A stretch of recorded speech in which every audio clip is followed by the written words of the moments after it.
Hey guys, SFP here, and welcome to another episode of my FIFA 15 Decent Career Mode, episode number 51. And we see here clearly that with 4 games remaining, we are number 1 in the East, and that is something great to see because if you guys remember the beginning of this season, we've been struggling somewhat. I wouldn't say struggling to the point that I guess it depends on the perspective. Struggling in the sense that we struggled getting all the way to the top, but we didn't quite struggle in the sense that whether or not we made the playoffs. So we were making the playoffs, obviously, and we're going to see here the last, the 2 of the last 4 games remaining, and we see here that we're going to play against Toronto for the first game, and Toronto's obviously a great team.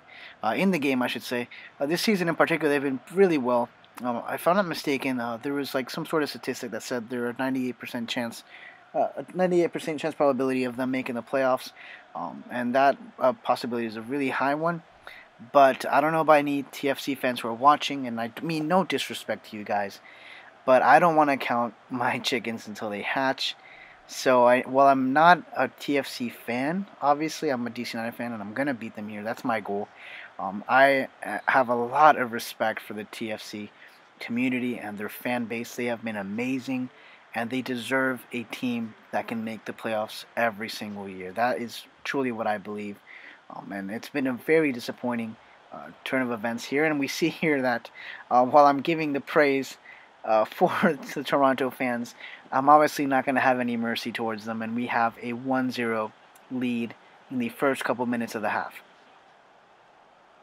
And anyways, guys, going back on, I guess, the Toronto FC situation, it's been a very series of unfortunate events. I know I'm trying to remember how many coaches they've had uh, since their inaugural year, and I want to say it's about 8 or 9. I'd have to double check on it though, and I don't remember who was the first coach. Obviously, I don't remember.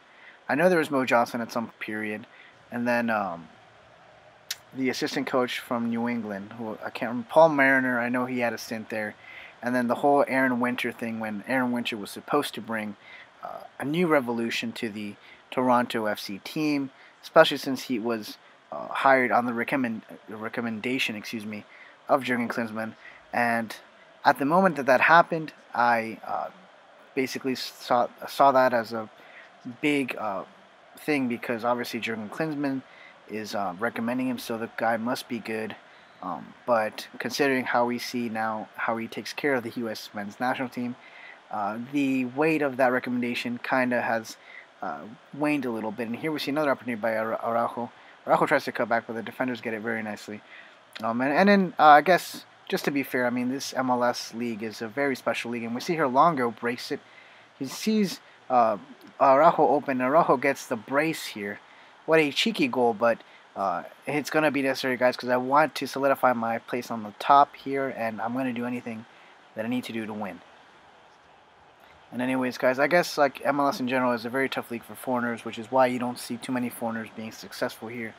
I believe the only foreign coach who's won is from Colorado. The name escapes me at the moment. Gary Smith, I believe is his name. And I believe the year was 2011, 2012. It's one of those years, and I know it was played in Toronto, actually, interestingly enough. And it was against FC Dallas, and I was a little bummed because FC Dallas was the better team in my opinion. But in the end of the day, that's kind of how the MLS Cup is. It doesn't matter which team is better in general, but better on that day. And I know many MLS fans are disappointed or unhappy with the format. I, for one, am okay with it. It's not the best format in general, but I also don't want to emulate the European League verbatim because we want to make this our own thing. We want to make this our league, and in our league we have playoffs. And so that is why I'm fine with playoffs. And especially with this whole parity situation, I think the playoffs gives the smaller market teams or the lower market teams a better opportunity to be successful in this league. Anyways, we see that that's how the first half will end. The 1-0 victory that we have, or 2-0, 2-0 lead that we have at the moment. And we're going to make a couple changes here, guys. I'm obviously going to take out Halsey because Halsey is not a 90-minute player. He's never been a 90-minute player in real life right now with DC United, and apparently in this team, in this league, or in this game, he's not a 90-minute player either. So we're going to take him out. We're going to put Michael Farfan in for Velarde, who I'm taking out just as a precaution because a 2-0 lead I think is good enough to get the victory. So I'm kind of gambling here a little bit, but here we are in the hopes that we get the win. And right as I said I'm gambling, we concede a one goal, or we basically get the deficit shortened to one goal here by a nice play from the Toronto team and a nice finish by La Formica Atomica, Giovinco, aka the Atomic Ant, or maybe Ant-Man now that that movie is being basically screened at or screening for the remaining time here, because I know it's been out for a while, but there's still a couple of movie theaters that are showing that.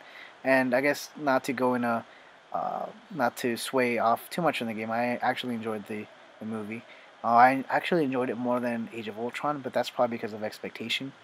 I expected a lot more out of Age of Ultron, and while it was still a good movie, it paled in comparison to the first one. And anyways, we see here that Longo gets clipped from the back, and that's a deserving yellow to Ashton Morgan, I believe, is the number 5 from Toronto FC. He's, if I'm not mistaken, also a youth product from their system, from their academy. And here we see Araujo all by himself. He's going to go for the long run. This might be the one that gives us a 2-goal lead again, and Araujo's going to shoot, and this is going to be another one of those what the hell just happened goals, because that angle that I had wasn't sufficient to get a good shot in, but for some reason the ball just goes through, guys. And you've seen, specifically actually in this season, some really crazy goals, and maybe for FIFA 16 what I might do, just because I've seemed to be getting a lot of these, is maybe make a blooper reel of the worst, and by worst I mean the silliest goals that I've scored or have been scored on. I think that would actually be pretty interesting. I know some YouTubers have also done that in the long run. I know for a fact that Master Bucks actually had one, which was goal of the week, and week spelled like weak, like you're weak, like the opposite of strong. And I don't know what happened in that series. I actually quite enjoyed it, but I guess there weren't too many views on it, or for some reason maybe it was too much of a time consumer. But I actually really enjoyed that series that he had, and I hope he brings it back at some point. And we see here the goal that we just got a few minutes earlier. And here is going to be Bill Hamid putting it back in play. And here in the last few minutes, Toronto's trying to come up with something here before the bell, or not bell, excuse me, the whistle blows. And unfortunately for them, there's not enough time to have anything happen. And that's how this game will end, a 3-1 win that we're taking back home to RFK. And so far so good, guys. We're cementing our spot here in the first position here. We're 4 points ahead of the Columbus Crew with 3 games left. Excuse me, and everything looks pretty good, guys. And here we see that the next game will be against the Columbus Crew, a team right now that's a little bit of a mystery for me. And I don't know if I brought this up in previous videos before, but for all intents and purposes, the Columbus Crew should be one of the top teams in the East. But for some reason, and I'm not sure exactly what it is, they seem to be struggling a little bit in the sense of solidifying, I should say, their MLS playoff position. It's not to say they're not a good team. They're a very good team. They actually have the leading goal scorer in Kai Kamara, who got a brace, I believe, yesterday against the Philadelphia Union at PPL Park. And I believe that brings his mark to 20 goals. And it's very exciting, actually. I'm very excited. I might tune in to watch more Columbus Crew games. The game itself didn't quite entice me because there's other games going at the same time. And when we think about it, as much as I like what Jim Curtin has done with the Philadelphia Union, obviously the results aren't there, but the fact that the work he's been doing is what I appreciate. The front office, not so much, but you know, there's a lot of issues with Philly, obviously. It's too much to get into on this video. But even though I like what Jim Curtin has been doing over there, the team itself is not too exciting at the moment. And Columbus Crew, like I said, they're kind of roller coaster at the moment. They have their ups and they have their downs. But right now, I'm probably going to focus more on watching the Columbus Crew games, just for the fact of Kai Kamara, because he's at a 20-goal mark right now. There's a couple games remaining, and all he needs is 8 goals to break that record. And I think he can do it, guys. I think he can do it and break the record finally, instead of just basically staying on the 27 goal mark. And we see here a great opportunity by the Columbus Crew, but the post denies Arias, unfortunately, and he won't get the lead. And I guess he was offsides as well, as we see here in the replay. Anyways, obviously Kakamaru is great. And then you have one of the assist leaders in Ethan Finley, who has been a revelation this season. Ethan Finley has done pretty well in the previous seasons with Columbus Crew, but it's not until this season that he's actually been as prolific assisting other players as he has this season. I'm not sure exactly what it is. Maybe it's just him kind of growing to the position, maturing, if you will, or maybe it's the fact that he has a better target in Kai Kamara.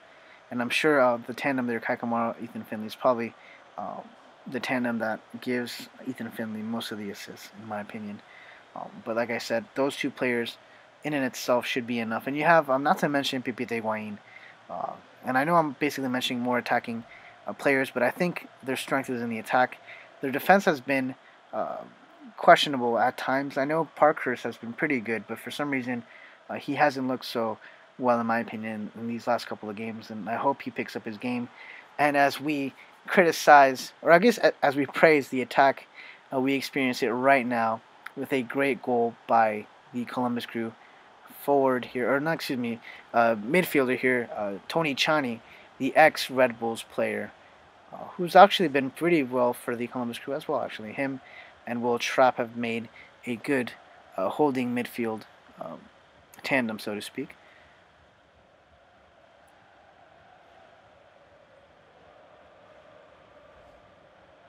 And then they have a fairly good goalkeeper in Stephen Clark. I think that's Stephen Clark. Although right now he's kind of been... I know when he came into the league, he was very hyped at the moment. I don't know what it is right now. I guess maybe it's just he's no longer the new kid on the block. Maybe that's why. I know David Bingham, actually. I'm very excited to see how he fares with the San Jose Earthquakes. And maybe I should just focus this on Columbus Crew at the moment, since we're actually facing them right now. And Galles is going to put the ball back in play. And this will probably be the first loss, if this result remains. This will be the first loss we had in a long time. And I actually quite enjoy it, because if we're going to lose, I'd rather we lose now in the league than in the playoffs. And we see here Galles kind of doing a Neo there from the Matrix, but the ball just goes slightly wide, and that's how the first half is going to end, guys. A 1-0 deficit that we have to overcome for the next 45 minutes. And I see I have lost my connection to the EA servers, and we will be unable to access any online features until I sign into the EA servers, which means that I will not be getting any FIFA coins or not FIFA coins, excuse me, FIFA points for this game, unfortunately, which is okay, I guess. It's not a big deal. I'll just lose 200 points or something to that value. And we are going to make a couple changes here, obviously. We're always going to go with 3, and the main reason I go with 3 is because I like to give my players opportunities to play, and second of all, basically using all your subs will limit the chances of your players getting injured. At least that's from what I've experienced. And we see a shot here quickly by Jared Jeffrey, but the goalkeeper from Columbus Crew just gets it and takes control of it easily. And speaking about Columbus Crew, I'm very excited to see their new logo. I don't know if they have the new logo here at the moment. I'd have to double check. I haven't really been focusing. But now that I see it actually now on the scoreboard, I see that it hasn't been changed yet. And I gotta say, their new logo looks amazing, guys. For any Columbus Crew SC is, I believe, now what the correct terminology for the name is, and I'm not sure. I don't know how you Columbus Crew fans feel. I'm always going to call them the Crew. I'm not going to call them Crew SC. I just think it's too much of a hassle, and particularly, I don't think it's for my generation. It'll probably be a big deal for the younger generation happening, and what I mean from by the new generation is basically the little kids that are watching Crew games right now. They're obviously going to grow up with this new iteration of the Columbus Crew, which they're going to be called, Crew SC or whatever it is the correct terminology is. But like I said, I think for my generation and for the old generations, we're just going to call it the Crew. And I don't know how you Columbus Crew fans feel. That's just my 2 cents. Obviously, if you guys disagree, let me know in the comment section. If you guys agree, let me know, because just with the whole the MLS, that's stupid. I just call it MLS. And I know the MLS technically is the correct way of saying it, but I really could care less. I'm just going to call it MLS. And I'm going to give you guys here the squad report. One of the last squad reports that we'll have, unfortunately. And Longo has been great, guys. Longo has been such a great pickup last season and this season. Gallese, although he's growing, he's unhappy again, and it's hard to keep two quality goalkeepers happy because we obviously only have one position in goal. And I've been trying to loan out Gallese for the longest time, and I think that'll probably be best for him in the long run because one, he'll get more playing time, and two, it'll probably fasten or get his growth a little quicker and pick it up. Even though he's actually been growing a lot quicker than Bill Hamid has. And in theory, maybe I should be starting Gallese over Bill Hamid. I don't know what you guys think. Let me know, I guess, in the comment section as well. And I will be zooming here for the Columbus Crew, and I'm going to be making a couple changes here, guys, for the Peruvian national team. I'm going to put in Araujo, and I'm going to put in Hurtado. And for the midfield, I believe I'm going to switch it. I'm not going to switch it as well. I'm looking for better options here. And obviously, Guidance isn't the best option at center back. Zombrano is, and I had him on the bench for some reason. And that is how I'm going to save it for the upcoming friendlies that we have. Or not friendlies, World Cup qualifiers that we have with Peru. Anyways, guys, that's it for this video. Thank you guys for watching. Make sure to subscribe to my channel if you like this content. Give this video a like. Also follow my other channel at SFP Soccer Show, and follow me on Twitter at SFP Soccer Show as well. Until next time, guys, see you all tomorrow.